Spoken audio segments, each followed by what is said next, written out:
ഭാഗ്യം, ലക്ക്, ഇതിനെപ്പറ്റി നിങ്ങൾ വിശ്വസിക്കുന്നതും കേട്ടതും അറിഞ്ഞതുമായ കാര്യങ്ങളൊക്കെ തന്നെ തെറ്റാണ്. വിധിയുടെ വിളയാട്ടം അല്ലെങ്കിൽ ജാതകത്തിൽ എഴുതിയിട്ടുള്ളത്, അല്ലെങ്കിൽ നിങ്ങൾക്ക് ഒരു കൺട്രോളും ഇല്ലാത്ത എന്തോ ഒരു വിചിത്ര വസ്തുവാണ് ഭാഗ്യം എന്നുള്ളതാണ് നിങ്ങൾ വിശ്വസിക്കുന്നത്. പക്ഷെ ഭാഗ്യം ഒരു സ്കിൽ സെറ്റ് ആണെന്ന് പറഞ്ഞാൽ നിങ്ങൾ വിശ്വസിക്കുമോ? ഭാഗ്യം ഒരു കഴിവാണ്. നിങ്ങൾക്ക് മാനിഫെസ്റ്റ് ചെയ്യാനും നിയന്ത്രിക്കാനും പകർന്നു കൊടുക്കാനും ഒക്കെ സാധിക്കുന്ന ഒരു സ്കില്ലാണ് ഭാഗ്യം എന്ന് പറയുന്നത്. ഇപ്പൊ നിങ്ങൾക്ക് ഡ്രൈവിംഗ് അല്ലെങ്കിൽ സ്വിമ്മിങ് ഒക്കെ അറിയില്ലേ, അതൊരു സ്കിൽ സെറ്റ് അല്ലേ? അതുപോലെ തന്നെയാണ് ഭാഗ്യം. പക്ഷെ അത് മാനിഫെസ്റ്റ് ചെയ്യാനായിട്ട് നമുക്കൊരു മന്ത്രം ഉപയോഗിക്കണം. അതൊക്കെ ഞാൻ ഈ ഒരു വീഡിയോയിൽ നിങ്ങൾക്ക് പറഞ്ഞു തരാം. 3-4 ടെക്നിക്കുകൾ ഞാൻ ഈ വീഡിയോയിൽ നിങ്ങൾക്ക് ഡിസ്കസ് ചെയ്തിരുന്നതാണ്. അത് ഉപയോഗിച്ച് കഴിഞ്ഞാൽ നിങ്ങളുടെ ലൈഫിലേക്ക് വരുന്ന ഭാഗ്യത്തിന്റെ അളവ് കൂടുന്നത് നിങ്ങൾക്ക് തന്നെ നേരിട്ട് അനുഭവിക്കാൻ പറ്റും. ഹാർഡ് വർക്കിന് ഒന്നും പറ്റിയാൽ ഞാൻ ഈ വീഡിയോയിൽ പറയുന്നത് പ്യുവർ ലക്ക് എങ്ങനെ മാനിഫെസ്റ്റ് ചെയ്യാന്നുള്ളതാണ്. മുൻവിധി മാറ്റിവെച്ച് മാത്രം ഈ വീഡിയോ തുടർന്ന് കാണുക. മുഴുവൻ കണ്ടതിന് ശേഷം മാത്രം വിലയിരുത്തുക. നമ്മുടെ ടെക്നിക്കിലേക്ക് കടക്കുന്നതിന് മുമ്പ് നമ്മുടെ വാട്സാപ്പ് കമ്മ്യൂണിറ്റിയിൽ അംഗമല്ലാത്ത ആൾക്കാർ വാട്സാപ്പ് കമ്മ്യൂണിറ്റി അംഗമാവുക. ചാനൽ അപ്ഡേറ്റ്സും ഫ്രീ മാനിഫെസ്റ്റേഷൻ കോച്ചിങ്ങും ഒക്കെ നമ്മുടെ വാട്സാപ്പ് ചാനൽ നിങ്ങൾക്ക് ലഭിക്കും കേട്ടോ. വാട്സാപ്പ് ചാനലിന്റെ ലിങ്ക് ഞാൻ കമന്റ് സെക്ഷനിൽ പിൻ ചെയ്ത് വെച്ചിട്ടുണ്ട്. ടെക്നിക്കിലേക്ക് കടക്കുന്നതിന് മുമ്പ് ഈ ഭാഗ്യത്തിനെ മാനിഫെസ്റ്റ് ചെയ്യാൻ നിങ്ങളെ ഞാൻ പഠിപ്പിക്കാൻ പോവാണല്ലോ. അതിന് എനിക്ക് എന്താണ് ക്രെഡിബിലിറ്റി, എന്താണ് എന്റെ ബാക്ക്ഗ്രൗണ്ട്? കാര്യം നമ്മൾ പറയുന്ന കാര്യത്തിന് ഒരു ഓത്തന്റിസിറ്റി വേണം. ലക്ക് കൊണ്ട് ഞാൻ എന്തൊക്കെയാണ് ലൈഫിൽ മാനിഫെസ്റ്റ് ചെയ്തത്? ധാരാളം കാര്യങ്ങൾ എനിക്ക് ലക്ക് കൊണ്ട് മാനിഫെസ്റ്റ് ചെയ്യാൻ സാധിച്ചിട്ടുണ്ട്. ഒരു ഉദാഹരണം പറയുകയാണെങ്കിൽ, പണ്ടൊക്കെ പല സംരംഭങ്ങൾ നടത്തി പൊട്ടിപ്പോയ പിന്നീട് ഞാൻ സ്റ്റാർട്ട് ചെയ്ത സംരംഭം വളരെ സക്സസ്ഫുൾ ആവുകയും, ഒരു ഉദാഹരണം പറയുകയാണെങ്കിൽ ഏകദേശം 40 ലക്ഷത്തോളം രൂപ വരുന്ന ഇന്നോവ ഹൈക്രോസ് EMI പോലും ഇടാതെ ഫുൾ പേയ്മെന്റിൽ എനിക്ക് സ്വന്തമാക്കാനും കഴിഞ്ഞിട്ടുണ്ട്. അനുദീപ് അക്കാഡമി എന്ന് പറയുന്ന വളരെ സക്സസ്ഫുൾ ആയിട്ടുള്ള ഒരു PSC UPSC കോച്ചിങ് ഇൻസ്റ്റിറ്റ്യൂട്ടിനൊപ്പം തന്നെ അനുദീപ് തിയറി എന്ന് പറയുന്ന ഈ ചാനലും ചുരുങ്ങിയ സമയം കൊണ്ട് സക്സസ്ഫുൾ ആക്കാൻ എനിക്ക് സാധിച്ചു. അതിനു മുമ്പ് പറയുകയാണെങ്കിൽ ഇപ്പം വർഷങ്ങൾ കൂടുമ്പോൾ വിളിക്കുന്ന ഒരു പരീക്ഷയാണ് ജയിൽ സൂപ്രണ്ട് എക്സാം. ആ പരീക്ഷ എഴുതാനും മികച്ച റാങ്ക് നേടാനും അപ്പോയിന്റ്മെന്റ് ലഭിക്കാനും എനിക്ക് സാധിച്ചിരുന്നു. അതുപോലെ തന്നെയായിരുന്നു എല്ലാവരും സ്വപ്നം കാണുന്ന എക്സൈസ് റേഞ്ച് ഇൻസ്പെക്ടർ എന്ന് പറയുന്ന ജോലി. അതിന്റെ അപ്പോയിന്റ്മെന്റ് ലെറ്ററും എനിക്ക് ലഭിച്ചിരുന്നു. സോ പ്രൈവറ്റ് സെക്ടറിലും ഗവൺമെന്റ് സെക്ടറിലും ഒക്കെ ലക്ക് എനിക്ക് ഭയങ്കര വലിയ രീതിയിൽ തുണയായിട്ടുണ്ട്. ഒരു തവണയല്ല, പല തവണ റിപ്പീറ്റ് ചെയ്തു. വളരെ ചുരുങ്ങിയ സമയം കൊണ്ട് തന്നെ എനിക്ക് എന്റെ 2 യൂട്യൂബ് ചാനൽ മോണിറ്റൈസ് ചെയ്യാൻ സാധിച്ചിരുന്നു. നമ്മുടെ ഈ ചാനൽ തന്നെ എനിക്ക് തോന്നുന്നു 3-4 ദിവസം കൊണ്ടാണ് മോണിറ്റൈസേഷൻ ക്രൈറ്റീരിയ തന്നെ കംപ്ലീറ്റ് ആയത്.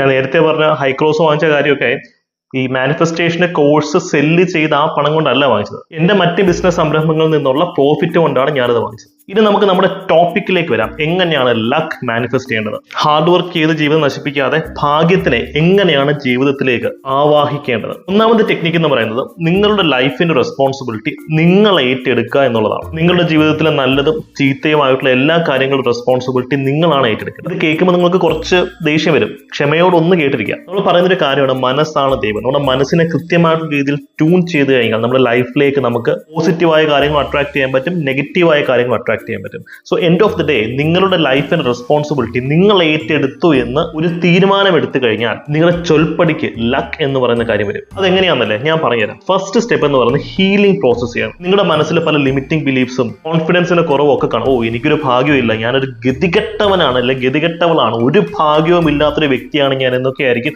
നിങ്ങൾ സ്വയം പറഞ്ഞുകൊണ്ടിരിക്കുന്നത്. സെൽഫ് നറേഷൻ തിയറി എന്ന് പറയുന്ന ഒരു കോൺസെപ്റ്റ് ഉണ്ട്. നിങ്ങൾ നിങ്ങളോട് പറയുന്ന സ്റ്റോറി, നിങ്ങൾ നിങ്ങളോട് പറയുന്ന കാര്യങ്ങൾ അത് റിയാലിറ്റി ആയിട്ട് മാനിഫെസ്റ്റ് ആവും. ഇതിന് നല്ല കാര്യമാണ്. നിങ്ങളൊന്ന് മാറ്റി പറഞ്ഞാൽ പോരെ. നിങ്ങൾ ഒരു ലക്കി പേഴ്സൺ ആണ് നിങ്ങൾ സ്വയം വിശ്വസിച്ച് തുടങ്ങിക്കഴിഞ്ഞാൽ, പ്രപഞ്ചം നിങ്ങളെ സപ്പോർട്ട് ചെയ്യുന്നുണ്ടെന്ന് നിങ്ങൾ നിങ്ങളോട് പറഞ്ഞു തുടങ്ങിക്കഴിഞ്ഞാൽ ലക്ക് നിങ്ങളുടെ കൂടെ നിൽക്കും. നിങ്ങൾക്ക് 3 നേരം കഴിക്കാൻ ആഹാരവും തലയ്ക്ക് മുകളിൽ ഒരു കൂരയും ഉണ്ടെങ്കിൽ തന്നെ നിങ്ങൾ ഏറ്റവും ഭാഗ്യവാനായിട്ടുള്ള ഭാഗ്യവതിയായിട്ടുള്ള വ്യക്തികളുടെ ഒരാളാണ്. സോ ഇൻ റിയാലിറ്റി നിങ്ങൾ എല്ലാവരും ലക്കിയാണ്. ആ ലക്കിനെ, നിങ്ങളുടെ ലൈഫിൽ ഓൾറെഡി ഉള്ള ലക്കിനെ അക്നോളജ് ചെയ്യുക, തിരിച്ചറിയുക, അതിനെ അംഗീകരിക്കുക, അതിനെ വാലിഡേറ്റ് ചെയ്ത് തുടങ്ങുമ്പോൾ പുറത്തു നിന്നുള്ള അഡീഷണൽ ലക്കും നമ്മുടെ ലൈഫിലേക്ക് വരും. അതാണ് എന്റെ ലൈഫ് എക്സ്പീരിയൻസ്. സോ നെഗറ്റീവ് ആയിട്ടുള്ള സെൽഫ് ടോക്ക് മാറ്റുക, നിങ്ങൾ ലക്കിയാണെന്ന് സ്വയം വിശ്വസിക്കുക. ഇനി എന്റെ കൂടെ നിങ്ങൾ ഒരു കുറച്ച് സെക്കൻഡ് നേരം കണ്ണടച്ച് ഞാൻ പറയുന്ന കാര്യം വിഷ്വലൈസ് ചെയ്തേ. നിങ്ങൾ പ്രപഞ്ചത്തിലെ ഏറ്റവും ഭാഗ്യവാനാണ്, അല്ലെങ്കിൽ ഭാഗ്യവതിയായിട്ടുള്ള വ്യക്തിയാണ്. നിങ്ങൾ ലൈഫിൽ സെറ്റ് ചെയ്തിട്ടുള്ള ഗോൾസ്, ലക്ഷ്യങ്ങൾ, ഇതൊക്കെ നിങ്ങൾക്ക് നേടിത്തരാൻ വേണ്ടി പ്രപഞ്ചം നിങ്ങളുടെ കൂടെ നിൽക്കുകയാണ്. ആ യൂണിവേഴ്സൽ ഫോഴ്സിന്റെ സപ്പോർട്ടോടുകൂടി നിങ്ങളുടെ ലക്ഷ്യത്തിലേക്കും നിങ്ങളുടെ ഗോൾസിലേക്കും നിങ്ങൾക്ക് വളരെ പെട്ടെന്ന് എത്താൻ സാധിക്കുകയും യൂണിവേഴ്സൽ ഭാഗ്യം, ലക്ക് നിങ്ങളെ കടാക്ഷിക്കുകയും ചെയ്യുന്നതായിട്ട് നിങ്ങൾ നിങ്ങളുടെ മനസ്സിനോട് പറഞ്ഞു വിശ്വസിക്കുക. ഇനിയാണ് ഞാൻ നേരത്തെ പറഞ്ഞിരുന്ന മന്ത്രം. എന്താണ് ആ മന്ത്രം? I am lucky. ഞാൻ തീവ്രമായ ഭാഗ്യത്തിന് അടിമയാണ്. ഈ ഒരു വാചകം നിങ്ങൾ നിങ്ങളുടെ മനസ്സിനോട് 10 തവണ ആവർത്തിച്ച് പറയും. ഈ ഐ ആം അല്ലെങ്കിൽ ഞാൻ എന്ന് പറയുന്ന വാക്കിനോട് ചേർത്ത് നമ്മൾ മറ്റെന്ത് പറഞ്ഞാലും അതിന് ഭയങ്കര മാനിഫെസ്റ്റേഷൻ പവറാണ്. ഈ മന്ത്രം ജപിക്കുമ്പോൾ ചുമ്മാ വായിട്ടലച്ചാൽ പോലെ നിങ്ങൾ ആ ഒരു ഫീൽ ഹാപ്പിനെസ്, ആ ഒരു സന്തോഷം, ആ ഒരു കോൺഫിഡൻസ്, ആ ഭാഗ്യം കിട്ടിക്കഴിയുമ്പോൾ നിങ്ങളുടെ മനസ്സിലുണ്ടാകുന്ന ആ ഒരു എനർജി ഉണ്ടല്ലോ, ആ ഒരു സന്തോഷം ഉണ്ടല്ലോ, അത് നിങ്ങൾക്ക് ഈ മൊമെന്റിൽ തന്നെ ഫീൽ ചെയ്യാൻ സാധിക്കണം. ഇനി കണ്ണ് തുറന്നതിന് ശേഷം നിങ്ങൾ ഒരു ചോദ്യം ചോദിക്കണം. നിങ്ങൾക്കൊരു ഗോൾ ഉണ്ടല്ലോ, ആ ഗോളിന് വേണ്ടിയാണല്ലോ നിങ്ങൾ ഈ പറഞ്ഞതുപോലെ ലക്ക് മാനിഫെസ്റ്റ് ചെയ്യാൻ ആഗ്രഹിക്കുന്നത്. ആ ഗോളിലേക്ക് എത്താൻ വേണ്ടി നിങ്ങൾ പ്രാക്ടിക്കലായിട്ട് എന്താണ് ചെയ്യേണ്ടത് എന്ന് നിങ്ങൾ സ്വയം ഒന്ന് ചോദിച്ചേ. ഒരു എക്സാം സക്സസ് ആയിരിക്കും, അല്ലെങ്കിൽ ബിസിനസ്സിൽ സക്സസ് ആയിരിക്കാം, അല്ലെങ്കിൽ റിലേഷൻഷിപ്പ് ബിൽഡ് ചെയ്യാനായിരിക്കാം. ഇപ്പൊ ലോട്ടറി അടിക്കാനാണ് നിങ്ങളുടെ ആഗ്രഹമെങ്കിൽ അതിന് ലോട്ടറി വാങ്ങിക്കുക, പോക്കറ്റ് ഇടുക, അത്ര മാത്രമേ പറ്റത്തുള്ളൂ, വേറെ ഒന്നും ചെയ്യാനില്ല. പക്ഷേ ആക്ഷൻ, നമ്മളൊരു ആക്ഷൻ ഇൻവോൾവ് ആവുന്ന ഒരു ഗോൾ ആണെന്ന് നമ്മുടെ മനസ്സിലുള്ളതെന്നുണ്ടെങ്കിൽ അതിന് നിങ്ങൾ എന്താണ് ചെയ്യേണ്ടത് എന്നുള്ളത് നിങ്ങൾ മനസ്സിലൊന്ന് ചോദിക്കുക. അപ്പം ഒരു ഉത്തരം കിട്ടുമല്ലോ. അതിനുശേഷം നിങ്ങൾ അതിനുവേണ്ടി പാഷനേറ്റ് ആയിട്ട് വർക്ക് ചെയ്യുക. വാക്ക് ശ്രദ്ധിക്കുക, ഹാർഡ് വർക്ക് ചെയ്യണം എന്നല്ല ഞാൻ പറയുന്നത്, പാഷനേറ്റ് ആയിട്ട് വർക്ക് ചെയ്യണം എന്നാണ് പറയുന്നത്. ഞാൻ ഉദാഹരണം പറയട്ടെ. ഞാൻ ഒരു ദിവസം ശരാശരി 12 മണിക്കൂറോളം ഞാൻ വർക്ക് ചെയ്യാറുണ്ട്. എനിക്ക് 2 സക്സസ്ഫുൾ ബ്രാൻഡ് ഉണ്ട്, അനുദീപ് അക്കാഡമി ഉണ്ട്, അനുദീപ് തിയറി ഉണ്ട്. പക്ഷെ at no point of time അതൊരു ഹാർഡ് വർക്ക്, കഷ്ടപ്പെട്ട് മെനക്കെട്ട് ഞാൻ ചെയ്യുന്നൊരു വർക്കായിട്ട് എനിക്ക് തോന്നാറില്ല. ഞാൻ പാഷനോട് കൂടിയാണ് ആ വർക്ക് ചെയ്യുന്നത്. അതുകൊണ്ട് തന്നെ യൂണിവേഴ്സിന്റെ കൂടെ നിൽക്കുന്നുണ്ട്. എനിക്ക് വേണ്ടുന്ന ലക്കൊക്കെ യൂണിവേഴ്സിന്റെ ഉള്ളം കയ്യിൽ വെച്ച് തരുന്നുണ്ട്. വീഡിയോസിന്റെ കണ്ടന്റ് ഐഡിയാസ് ആയിക്കോട്ടെ, കോഴ്സസിന്റെ ക്വാളിറ്റി ആയിക്കോട്ടെ, എല്ലാം ടോപ്പ് നോച്ചിൽ മെയിൻറ്റെയിൻ ചെയ്യാൻ എനിക്ക് സാധിക്കുന്നുണ്ട്. അത് ലക്കിന്റെ ഫാക്ടർ വളരെ അധികമാണ്. പക്ഷെ ഇവിടെ നിങ്ങൾ ഹാർഡ് വർക്ക് ചെയ്യാനാണ് ചിന്തിക്കുന്നതെങ്കിൽ, ഹാർഡ് വർക്ക് ചെയ്യണം, കഷ്ടപ്പെട്ട് പണിയെടുക്കണമെന്നാണ് നിങ്ങൾ നിങ്ങളുടെ മനസ്സിനോട് പറയുന്നതെങ്കിൽ മനസ്സ് നിങ്ങളെ പിന്നോട്ട് വലിക്കും.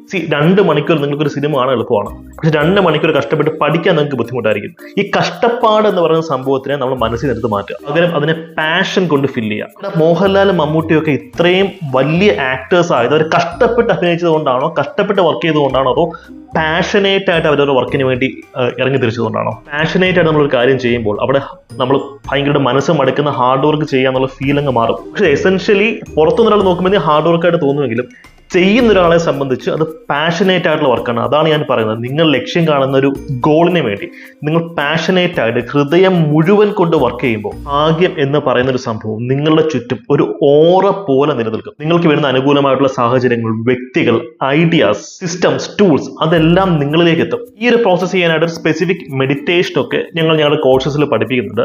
നിങ്ങൾക്ക് ആ ഒരു ടോപ്പിക്കിൽ യൂട്യൂബ് വീഡിയോ വേണമെങ്കിൽ കമന്റ് സെക്ഷനിൽ പറഞ്ഞു കഴിഞ്ഞാൽ അതൊരു ഡീറ്റെയിൽ ഒരു ഓറ മെഡിറ്റേഷന്റെ വീഡിയോ ഞാൻ യൂട്യൂബിൽ ചെയ്യുന്നതായിരിക്കും. ഇതൊക്കെ ഞാൻ എൻ്റെ ലൈഫ് കൊണ്ട് പ്രൂവ് ചെയ്തിട്ടുള്ള കാര്യങ്ങളാണ്. ഫോർ എക്സാമ്പിൾ, പണ്ടൊരു ആഴ്ചയിൽ ഒരു 500 രൂപ പോക്കറ്റ് മണി വേണം എന്ന് ആഗ്രഹിച്ചത് ഞാനാണ്. ഈ വർഷത്തിൽ ഞാൻ 3 ഇന്റർനാഷണൽ ട്രിപ്പുകൾ പോയി. അബണ്ടൻസ് എന്നിലേക്ക് ഒഴുകി വരികയാണ്. എന്റെ കോച്ചിങ് കൊടുക്കുന്ന എന്റെ ബാച്ചിലെ വിദ്യാർത്ഥികളുടെ ലൈഫിലേക്ക് അബണ്ടൻസ് ഇങ്ങനെ ഒഴുകി വന്നുകൊണ്ടിരിക്കുകയാണ്. പക്ഷെ ഞാൻ നേരത്തെ പറഞ്ഞത് അവർ വിഷ്വലൈസ് ചെയ്തിട്ട് പോയി കിടന്ന് ഉറങ്ങുമല്ല, പാഷനേറ്റ് ആയിട്ട് അതിനുവേണ്ടി വർക്ക് ചെയ്യുകയാണ്. ഈ വർക്ക് ചെയ്യുന്ന ഒരു വ്യക്തിയെ, ഒരു ഗോളിന് വേണ്ടിയിട്ട് വർക്ക് ചെയ്യുന്ന ഒരു വ്യക്തിയെ തോൽപ്പിക്കാൻ ഒരു നെഗറ്റീവ് ശക്തിക്ക് സാധിക്കില്ല. ഈ ലോ ഓഫ് അട്രാക്ഷൻ മാനിഫെസ്റ്റേഷൻ ഈ പ്രോസസ്സിന്റെ ഉദ്ദേശം തന്നെ അതാണ്. നമ്മൾ ലക്ഷ്യം കാണുന്ന ഗോൾ അത് നേടിയെടുക്കുന്ന ഒരു വ്യക്തിയായിട്ട് ആ വ്യക്തിക്ക് വേണ്ടുന്ന ക്വാളിറ്റീസ് ഒക്കെ നമ്മളിലേക്ക് അട്രാക്ട് ചെയ്യാൻ പറ്റും. ഇപ്പൊ നിങ്ങൾക്ക് ഒരു ഡോക്ടർ ആവണമെന്നാണ് ആഗ്രഹമെങ്കിൽ ചുമ്മാ ഇത് മാനിഫെസ്റ്റ് ചെയ്ത് ഡോക്ടർ ആവാൻ ഒക്കത്തില്ല. കഷ്ടപ്പെട്ടിരുന്ന് പഠിക്കണം. സയന്റിസ്റ്റ് ആവണമെങ്കിൽ ഒക്കെ ഇതാണ് അവസ്ഥ. പക്ഷേ കഷ്ടപ്പാട് നമ്മൾ ചിന്ത മാറ്റി പാഷൻ കൊണ്ട് അതിനെ റീപ്ലേസ് ചെയ്ത് കഴിഞ്ഞാൽ ഇതിന്റെ എഫിക്കസി കൂടും. ഈ വീഡിയോയുടെ അവസാന ഘട്ടത്തിലേക്ക് വരുമ്പോൾ എനിക്ക് നിങ്ങൾക്ക് പറഞ്ഞു തരാനുള്ള മറ്റൊരു പ്രധാനപ്പെട്ട ടെക്നിക്ക് എന്ന് വെച്ചാൽ ഗ്രാറ്റിറ്റ്യൂഡ് എന്ന് പറയുന്ന പ്രോസസ്സാണ്. ഇപ്പൊ നിങ്ങൾക്ക് ലക്ക് ഓൾറെഡി കിട്ടിക്കഴിഞ്ഞതായിട്ട് മനസ്സിനോട് പറയാം. ഇപ്പൊ നിങ്ങൾ ദൈവവിശ്വാസിയാണെങ്കിൽ ദൈവത്തിനോട്, അല്ലെങ്കിൽ യൂണിവേഴ്സിനോട്, thank you universe for this luck, ഈ ഭാഗ്യം എൻ്റെ ഉള്ളം കയ്യിൽ വെച്ച് തന്നതിന് ഞാൻ പ്രപഞ്ചശക്തിയോട് നന്ദി പറയുന്നു. ഈ രീതിയിൽ ഗ്രാറ്റിറ്റ്യൂഡ് 10 പ്രാവശ്യം എക്സ്പ്രസ് ചെയ്യാം. അതിനുശേഷം ബുക്ക് എടുത്തിട്ട് എഴുതുക, thank you universe for this luck, ഈ ഭാഗ്യം എനിക്ക് തന്നത് ഞാൻ പ്രപഞ്ചത്തിനോട് നന്ദി പറയുന്നു. ഇത് എഴുതിയതിനു ശേഷം നിങ്ങളുടെ ലൈഫിൽ നിങ്ങൾക്ക് ഓൾറെഡി ഉള്ള കുറേ നല്ല നല്ല കാര്യങ്ങളുണ്ടായിരിക്കുമല്ലോ. 1, 2, 3 എന്ന് പറഞ്ഞ് ലിസ്റ്റ് ഡൗൺ ചെയ്ത് ഗ്രാറ്റിറ്റ്യൂഡ് അതിനും എക്സ്പ്രസ് ചെയ്യാം. കാര്യം നമ്മുടെ ലൈഫിൽ ഓൾറെഡി ഉള്ള കാര്യങ്ങൾക്ക് നമ്മൾ ഗ്രേറ്റ്ഫുൾ ആണെങ്കിൽ മാത്രമാണ് കൂടുതൽ കാര്യങ്ങൾ നമുക്ക് മാനിഫെസ്റ്റ് ചെയ്യാൻ പറ്റുക. ഇതൊരു ഷോർട്ട് വീഡിയോ ആയിരുന്നു. ഞാൻ ഇതിന്റെ കണ്ടന്റ് ഒക്കെ ഒന്ന് ചുരുക്കി പറഞ്ഞുതരാം. അതിനു മുമ്പ് ഈ ടോപ്പിക്കിൽ ഒരു ഇന്റൻസീവ് കോച്ചിങ് അല്ലെങ്കിൽ മാനിഫെസ്റ്റേഷൻ, ലോ ഓഫ് അട്രാക്ഷൻ ഈ പ്രോസസ്സിൽ ഒരു ഇന്റൻസീവ് കോച്ചിങ് വേണമെങ്കിൽ ഞങ്ങൾ ഇപ്പോൾ ആരംഭിച്ചിട്ടുള്ള അഫോർഡബിൾ ബാച്ചസിലേക്ക് വരാവുന്നതാണ്. എന്റെ മെന്റർഷിപ്പിൽ തീവ്രമായ ഒരു പരിശീലനം തന്നെ ഈ ഒരു കോഴ്സസിൽ നിങ്ങൾക്ക് ലഭിക്കും. അപ്പോൾ ഒന്ന് ചുരുക്കി പറയുകയാണെങ്കിൽ ലക്ക് മാനിഫെസ്റ്റ് ചെയ്യാൻ നമ്മൾ എന്താ ചെയ്യേണ്ടത്? നല്ല ക്ലാരിറ്റി ഉള്ള ഒരു ഗോൾ നമ്മുടെ മനസ്സിലുണ്ടായിരിക്കണം. അതിനെ പ്രോപ്പറായിട്ട് വിഷ്വലൈസ് ചെയ്യാനും അതിനുവേണ്ടി പാഷനേറ്റ് വർക്ക് ചെയ്യാനും നമ്മൾ റെഡി ആയിരിക്കണം. ഇതിനെ കൂടുതൽ സ്ട്രെങ്തൻ ചെയ്യിക്കാനും വേണ്ടി നമ്മൾ ഗ്രാറ്റിറ്റ്യൂഡ് എക്സ്പ്രഷൻ അത് തീവ്രമായി തന്നെ നടത്തണം. സർവോപരി ഈ ഒരു പ്രോസസ്സിൽ ട്രസ്റ്റ് ചെയ്യണം. ഞാൻ റിപ്പീറ്റ് ചെയ്ത് പറഞ്ഞു, ഹാർഡ് വർക്ക് അല്ല, പാഷനേറ്റ് ആയിട്ടുള്ള വർക്കാണ് നമുക്ക് വേണ്ടത്. പുറത്തു നോക്കുമ്പോൾ നമ്മൾ ഹാർഡ് വർക്ക് ചെയ്യുന്ന ആൾക്കാർക്ക് തോന്നുമായിരിക്കും ഇപ്പോൾ 12 മണിക്കൂർ ഡെയിലി വർക്ക് ചെയ്യുന്നു, അല്ലെങ്കിൽ 13 മണിക്കൂർ സ്ട്രെച്ച് ചെയ്യുന്നു, ഇവർ എന്തിനു കഷ്ടപ്പെട്ട വർക്ക് ചെയ്യുന്നു തോന്നും. പക്ഷെ നമ്മളത് എൻജോയ് ചെയ്യുന്ന ഒരു പ്രോസസ് ആണെന്നത് നമുക്ക് മാത്രമേ അറിയുള്ളൂ. അത് നമ്മൾ മാത്രം അറിഞ്ഞാലും മതി. ഈ ടെക്നിക്സ് ഒക്കെ യൂസ് ചെയ്ത് ജീവിതത്തിൽ ലക്ക് മാനിഫെസ്റ്റ് ചെയ്യാൻ തീരുമാനിച്ച ആൾക്കാർ, ലക്കിനെ ആവാഹിക്കാൻ തീരുമാനിച്ച ആൾക്കാർ ഇപ്പോൾ തന്നെ കമന്റ് സെക്ഷനിൽ ലക്ക് എന്ന് കമന്റ് ചെയ്യുക. നമ്മുടെ വാട്സാപ്പ് ചാനൽ അംഗമാകാൻ ആരും മറക്കണ്ട. സബ്സ്ക്രൈബ് ചെയ്തിട്ടില്ലാത്ത ആൾക്കാർ ഈ ചാനൽ സബ്സ്ക്രൈബ് ചെയ്ത് എൻ്റെ ഒരു യാത്രയെ സപ്പോർട്ട് ചെയ്യുക.